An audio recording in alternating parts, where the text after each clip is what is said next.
여러분 3월 31일부로 최저임금위원회가 닻을 올렸죠. 이 최저임금위원회는요, 이 공익위원이 있고요, 노동계위원이 있고 경영계위원이 있습니다. 이게 3대 3대 3입니다. 9명이 이제 최저임금을 결정을 하거든요. 그런데 벌써부터 뭐 노동계에서는 올려야 된다, 이제 10,000원으로 올릴 때가 됐다, 그런 얘기가 튀어나와요. 참 웃음밖에 안 나오네. 웃음밖에. 지금요 자영업자들 다 죽어가고 있어요. 골목상권들 다 망해가고 있습니다. 왜 이렇게 됐나요? 최저임금 급박하게 올려서 그렇죠. 문재인의 소득 주도 정책 말입니다. 이것 때문에 다 어려워졌거든요. 그런데 또 올린다고 해요. 또 올린다고. 저는 미리 벌써 말씀을 드렸어요. 10% 이상 낮춰야 된다. 그래야지 대한민국이 산다. 자영업자 살고 중소기업도 살고 대기업도 산다. 문재인 정부가 그렇게 얘기했잖아요. 문재인 대통령도. 한 번도 경험하지 못한 국가 만들겠다. 어저께 대구 경북 방문했죠. 거기서 뭐라고 했습니까? 중소기업 자영업자 안 망하게 하겠다 그랬죠. 안 망하게 하겠다 하면 이거 들으세요. 문재인 대통령님 최저임금 10% 낮추세요. 여기 좀 더 가서 말입니다. 주 52시간제 탄력 근로제 1년으로 만들고요. 법인세 낮춰주고요. 세제 혜택 팍팍 주고. 제 혼자 떠드는 공연불이 될까요? 저는 그렇게 안 하면요. 그렇게 안 하면 진짜 대한민국 경제 어려워집니다. 자, 오늘 제가 한국경제연구원에서 조사한 자료를 하나 소개시켜 드릴게요. 이게 여론조사기관 리서치앤리서치에 의뢰해서 조사한 건데 골목상권, 뭐 가구점, 과일가게, 음식점도 포함해서 24개 업종 여기에 대해서 조사를 했습니다. 그랬더니 가장 매출에 타격을 본 것이 골목상권에서는 의류랍니다. 의류. 옷가게 85%가량 매출이 2월 3월 사이에 줄어들었다고 해요. 예. 작년 대비해보면요. 가구업종도 80%가 줄어들었고요. 늘어난 것도 있습니다. 택배업 5%가량 늘었답니다. 5%. 근데 더더욱 심각한 것은요. 매출보다 순이익이에요. 순이익이요. 24개 업종 중에서 순이익이 늘어났다. 이런 업종은 0. 하나도 없습니다.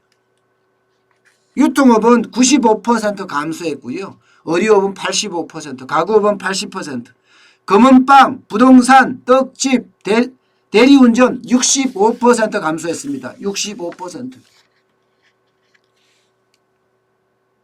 이거 왜 감소했을까요? 왜? 첫 번째는요. 최저임금 올려서 그래요. 최저임금 올려서. 여기다 코로나19까지 덮쳤어요. 그러니까 이만큼 뚝뚝 떨어진 겁니다. 실제 설문조사 내용에서도 그렇게 이야기합니다. 93%의 응답자가 경기 위축, 이것 때문에 손님이 안 온다. 그래서 판매가 부진된다 하는 게 1번이 1번. 예. 최저임금, 4대 보험료 이것도 많이 말을 하고 있습니다. 지금 1,000만 원 대출 준다고 하는데 가보면 어떻게 돼요? 가보면 안 돼. 대출을 받을 수가 없어요. 대출을. 예. 자, 이 정도면요. 이 정도면 매출도 떨어져 순익도 떨어져. 이 정도면 정부가 특단의 대책을 마련해야 합니다. 골목상권에 있는 자영업자, 중소기업까지 굉장히 경제 부분에 차지하는 부분이 굉장히 큽니다. 자영업자만 하더라도 25% 비중이 있을 정도예요. 여기 살려야 될 거 아니에요. 여기 살리려고 그러면요, 여러분 최저임금 10% 내려야 합니다. 아니 더 내려야 합니다. 저는 더 내려야 한다고 생각을 해요. 예전처럼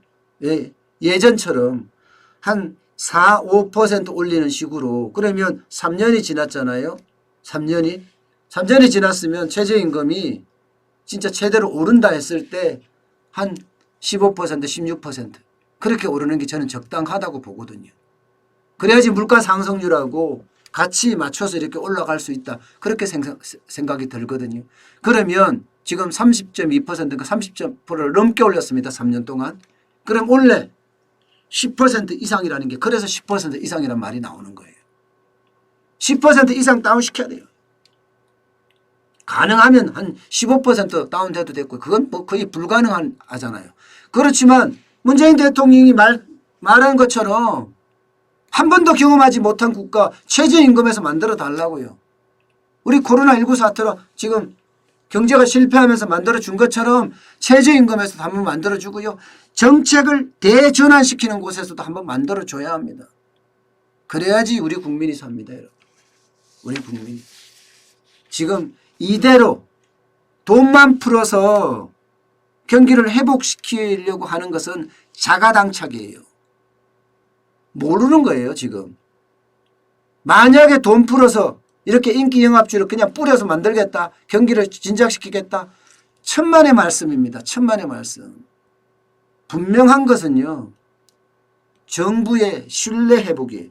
정부가 신뢰 회복을 하려면 실패한 경제정책 다 원상복구 시켜야 돼요. 원상복구는 아니고요. 새롭게 만들어야 됩니다. 새롭게. 새롭게가 소득주도의 성장 정책 같은 게 아니라 기업을 어떻게 하면 더 북돋워 줄까? 어떻게 하면 기업을 더 지원해 줄까? 하는 정책으로 말입니다. 그렇지 않고는요. 정부의 어떤 신뢰를 얻기는 요원하고요. 이게 여러분 제가 장담을 하는데요. 실물경제가 이렇게 앞서 말씀드린 대로 대량 해고 사태 나고 정리해고 사태 나고 이렇게 가잖아요. 매출은 뚝뚝 떨어지고 가잖아요. 그렇게 되면요. 지금 재계가 걱정하는 것처럼 올 4월 위기설 이 말도 현실화될 가능성 커요. 현실화될 가능성. 기업에 돈이 없는데? 기업에 돈이 없으면 회사채를 못 갚아. 회사채를 못 갚으면 그때부터 뭐 회수 들어오는 거죠. 회수. 회수 들어오면 기업들 아작납니다. 하여튼 최저임금 최대한 내렸으면 좋겠다는 게 오늘 제 생각입니다.